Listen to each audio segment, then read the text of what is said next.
How do you clean microwave?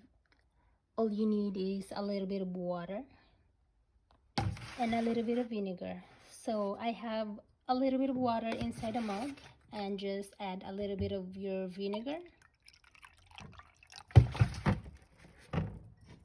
Place this mug inside the microwave and set it about 5 minutes or 6 minutes, let's say. Okay, it's 6 minutes, it's almost done.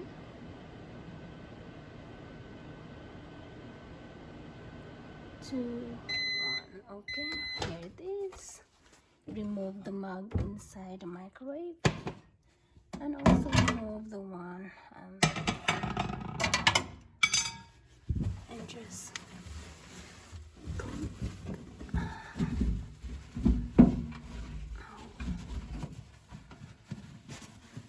it's really easy to clean.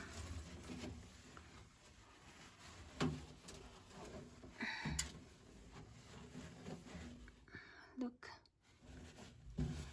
Alright, thank you guys for watching. Let me finish cleaning my microwave now that it's moist and it's easy to remove all the debris. Thank you, bye bye.